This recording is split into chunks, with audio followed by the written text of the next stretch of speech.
आपका फिर से स्वागत है एक बार पुनः इस video lecture online study program में। द आर्टिकल चल रहा है हमारा रूल नंबर 7 तक। पिछले वीडियो में मैंने आपको एक्सप्लेन कर दिया था। अब रूल नंबर 8 आता है द आर्टिकल का।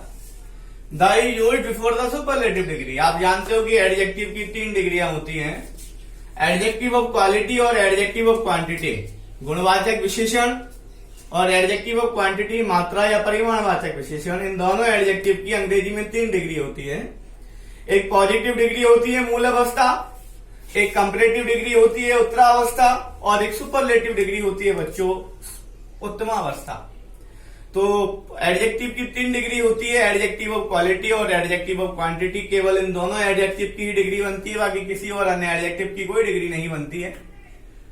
तो इन 3 डिग्रियों के अंतर्गत देखो रूल नंबर 8 है कि the is used before the superlative degree. इन तीनों में से जो सुपरलेटिव डिग्री है हमारी उत्तम अवस्था, उसके पहले हमेशा द आर्टिकल का प्रयोग किया जाता है। If there is more than 1 superlative degree in the sentence.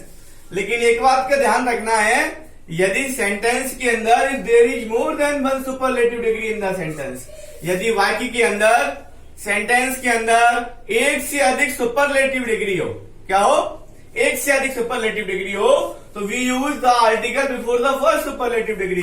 तो हम केवल जो फर्स्ट सुपरलेटिव डिग्री है वाक्य में, पहली सुपरलेटिव डिग्री है वाक्य के अंदर, उसके पहले ही द आर्टिकल लगाते हैं। बाकी बाद में अन्य जितनी भी सुपरलेटिव डिग्री आई है सेंटेंस में, उनके पहले हमेशा क्रॉस का चिन्ह लगाएंगे, उनके पहले कोई आर्टिकल नहीं आएगा। अगर एक सेंटेंस में 4-5 आ जाती है या एक से ज्यादा, एक के बाद जितनी भी सुपरलेटिव डिग्री आती है, फर्स्ट सुपरलेटिव डिग्री के पहले द आर्टिकल लगाएंगे उस सेंटेंस में। बाकी आने वाली जितनी भी सुपरलेटिव डिग्रियां उस सेंटेंस के अंदर, सबके पहले क्रॉस आएगा। जैसे आपका ये वाक्य he is blank palace most intelligent boy of the class. अब आपको पता है मोस्ट इंटेलिजेंट आपकी कौन सी डिग्री है, सुपरलेटिव डिग्री होती है मोस्ट इंटेलिजेंट। इसलिए मोस्ट इंटेलिजेंट के पहले आप कौन सा आर्टिकल लगा दोगे, यहां पर कौन सा आर्टिकल आएगा, द आर्टिकल आएगा। He is most intelligent and tallest boy of the class. देखो मोस्ट इंटेलिजेंट के पहले भी ब्लैंक है और टॉलेस्ट के पहले भी ब्लैंक है। अब मोस्ट इंटेलिजेंट भी सुपरलेटिव है, टॉलेस्ट भी सुपरलेटिव है, एक सेंटेंस में एक से अधिक सुपरलेटिव है ना। तो आपकी फर्स्ट सुपरलेटिव डिग्री कौन सी हो गई, मोस्ट इंटेलिजेंट। तो आप क्या करेंगे, मोस्ट इंटेलिजेंट के पहले था लगा देंगे, लगा दिया था।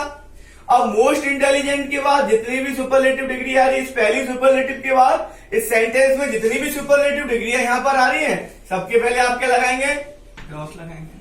तो रूल नंबर 8 आपको एक्सप्लेन हो गया होगा, समझ में आ गया होगा कि सुपरलेटिव डिग्री के पहले दा लगाते हैं। और यदि बाइक में एक से अधिक सुपरलेटिव डिग्रियां हैं, मोर देन 1 सुपरलेटिव डिग्री है, तो फर्स्ट सुपरलेटिव डिग्री के पहले दा लगाएंगे। बाकी आने वाली और जितनी भी सुपरलेटिव डिग्री है, सबके पहले हमेशा क्रॉस आएगा, कोई आर्टिकल नहीं आएगा। ठीक है। Rule number 9, the is used before the comparative degree for two और इन पैरेलल। देखो फॉर टू का दा का प्रयोग कंपैरेटिव डिग्री के पहले भी होता है। कौन सी डिग्री के पहले भी होता है, कंपैरेटिव डिग्री के पहले भी दा का प्रयोग होता है। लेकिन कब, एक वाक्य में 2 कंपैरेटिव डिग्रियां आए तो उन दोनों के पहले दा लगाते हैं, या फिर वो कंपैरेटिव डिग्री आपकी पैरेलल के रूप में आई हो। पैरेलल के रूप में मतलब तुलना कर रही हो, वहां पर केवल 2 वस्तुओं की जो आपके सामने मौजूद है। पैरेलल का मतलब है कि वो तुलना कर रही हो, कंपैरिजन कर रही हो आपके सामने, की जो आपके सामने मौजूद है। It is not used before the comparative degree for 1। यदि वाक्य में सिंगल कंपैरेटिव डिग्री आती है, अकेली कंपैरेटिव डिग्री आती है, तो उसके पहले कोई आर्टिकल नहीं आता है, ध्यान रहे। The is used before the comparative degree for 2 और इन पैरेलल। अगर वाक्य में 2 कंपैरेटिव डिग्री आती है, 2 कंपैरेटिव डिग्री के वर्ड आते हैं, तो दोनों के पहले द आर्टिकल आएगा। और अगर कंपैरेटिव डिग्री का प्रयोग पैरेलल के रूप में हुआ है, तुलना के रूप में हुआ है, जो आपके सामने मौजूद है, तो पैरेलल के रूप में भी आपको द आर्टिकल लगाना है कंपैरेटिव डिग्री के पहले। लेकिन अगर comparative degree not used before the comparative degree for 1, लेकिन अगर कंपैरेटिव डिग्री आपकी अकेली आई है वाक्य के अंदर, अगर आपका वाक्य में अकेली कंपैरेटिव डिग्री का प्रयोग हुआ है, तो आप वहां पर क्या करेंगे, कोई आर्टिकल नहीं लगाएंगे। जैसे आपका ये एग्जाम्पल है, खाली blank palace more you work, blank palace more you can. देखो आपका सेंटेंस एक ही है, पूरा सेंटेंस एक ही है आपका, more you work more you can, पूरा एक सेंटेंस है। इस एक सेंटेंस में मोर के पहले दोनों जगह ब्लैंक पैलेस है। मोर क्या है, कंपैरेटिव डिग्री है या नहीं, मोर कंपैरेटिव डिग्री है। तो एक ही सेंटेंस में 2 कंपैरेटिव डिग्रियां हैं, दोनों के पहले ब्लैंक पैलेस है। तो यदि सेंटेंस में 2 कंपैरेटिव डिग्रियां हो, तो उन दोनों के पहले आप क्या लगाएंगे, उन दोनों के पहले आपका कौन सा आर्टिकल आएगा बच्चों? दोनों के पहले आप क्या लगा देंगे? The article. देखो दोनों मोर के पहले द आर्टिकल लगा दिया मैंने। अधिक काम करो, अधिक प्राप्त करो। और ये है आपका which is blank palace more useful, the Himalaya और द आल्प्स। हिमालय और आल्प्स में से सर्वाधिक उपयोगी कौन है? अब यहाँ दो वस्तुएं आपके सामने चूज कर दी, आपके सामने दो वस्तुएं लिख दी और उन दोनों में से चयन करवा रहा है वो आपसे कि इनमें से सर्वाधिक उपयोगी कौन है। तो ये क्या हो गया? एक पैरेलल का एग्जांपल हो गया, पैरेलल हो गया। और इस पैरेलल में हमेशा कौन सी डिग्री आती है? आर्टिकल आता है आपका, द आर्टिकल आएगा, चाहे भले यहाँ अकेली कंपैरेटिव डिग्री हो। ठीक है। और ये है he is bigger than me, वह मुझसे क्या है? बिगर यानी बड़ा है। यहाँ कोई किसी प्रकार का ऐसा पैरेलल शो नहीं हो रहा, कोई तुलना नहीं हो रही। वो ये कह रहा है केवल मुझसे बड़ा है। और यहाँ वो तुलना करवा रहा है कि हिमालय और आल्प्स में से दोनों में से सर्वाधिक उपयोगी कौन है।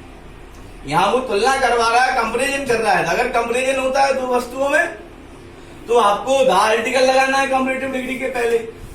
पर अकेली कंपैरेटिव डिग्री आती है इस प्रकार से he is bigger than me, वह मुझसे बड़ा है। यहाँ कोई तुलना नहीं होती किसी प्रकार की, यहाँ कोई पैरेलल का प्रयोग नहीं है। तो यहाँ आप क्या करोगे? बिगर के पहले क्या लगा दोगे? क्रॉस लगा दोगे। यहाँ कोई आर्टिकल आपका नहीं आएगा।